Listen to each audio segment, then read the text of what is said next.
Okay, so I am not doing the bench program anymore that I said I was going to do in a couple videos ago. I don't even know why I wanted to do that. I guess, like I said, just because it's fun to bench. It is fun to bench. I like benching. So I think I would have had fun benching 3 times a week, which I did it for like a week, but I just stopped. That's my problem with literally everything is I try stuff for a week, maybe a little longer, and then I just stop. I can't stay consistent with anything. That's literally the problem with everything that I do. I just can't seem to stay consistent. Even if it doesn't work, if you just stay consistent, then you'll know it doesn't work, and you'll get something out. You still get something out of it regardless. But that's just my problem. I can't stay consistent with stuff to see if it works. But I'm not doing that bench program just because I don't really care about strength, is what I realized. So I've come to the conclusion that you can be small but still be strong, if that makes sense. Like, you can be smaller than someone but be stronger than them, and you can be big but not be strong.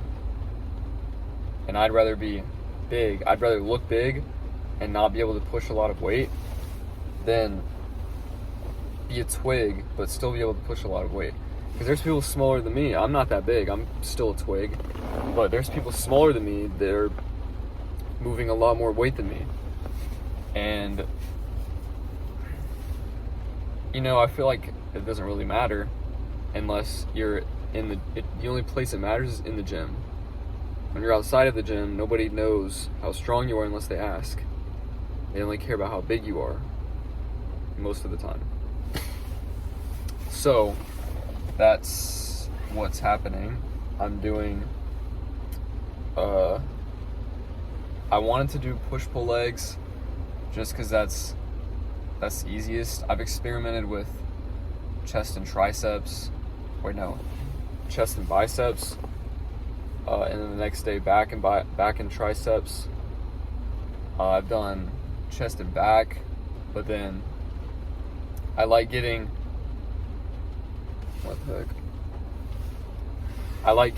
a back workout on its own, because whenever I do chest, because I'm still benching, I'm not gonna start with like incline dumbbell or something. I'm still gonna flat bench just because it's fun. And I feel like my back, I don't really get that good of a back workout right after chest. And back is one of the most important things. It's one of my favorite muscles. So I would like to start a day with back. And I still like the idea. I don't like the bro split because of any reason that everyone else doesn't like it. But I still like the idea of throwing in arms at the end of chest or back. And the idea of grouping muscles. Like, I've heard Jake Cutler talk about this. Like, grouping back and biceps together is just smart. It's what feels the best. It's a smart thing to do. And grouping chest, shoulders, and triceps together I like doing that. It's because you're like in the mode of push. That's why push-pull legs was created. But I didn't like hitting 3 muscle groups in one day because it took too much time, and then it felt unbalanced. So right now, I don't really care about my front delts that much.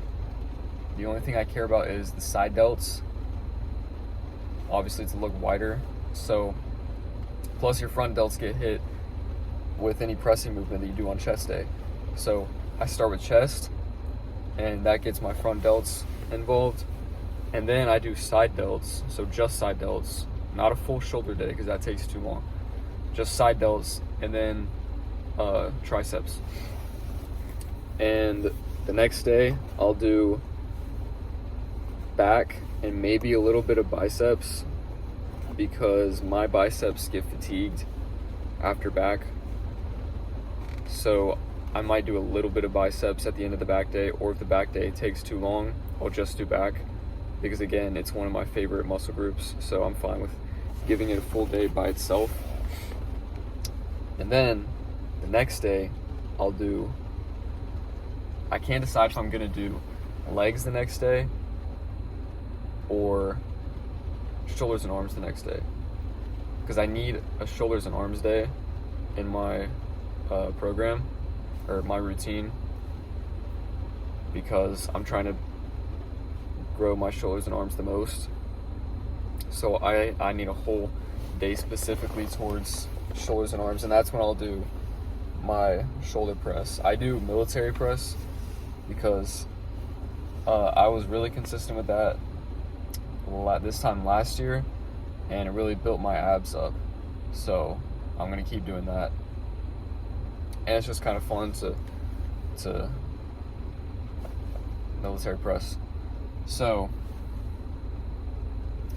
with the rest days, I'm just gonna play it by ear, I guess. I'm gonna see when I need a rest. Like if I feel horrible one day and like everything's sore, then I'll take a rest day. Or if I've trained 4 to 5 days in a row, I'll take a rest day. But I'll never take, I say never, I don't want to take more than 1 day of rest. So I don't want to take 2 days in a row of rest. So that's what's happening, because, and also for the rep range, I'm switching it to 8 to 12. And 12 is the max. I rarely hit 12, and I won't go under 8 unless I'm doing bench or squat. I'll do maybe like one set of 4 to 6, because the 4 to 6 rep range is also good. But I've realized that 8 to 12 is like kind of the sweet spot for hypertrophy, I guess, for like the time under tension and all that. And I want to get bigger more than I want to get stronger. So that's what I'm going to be doing. That's what's happening. And yeah, I just wanted to update.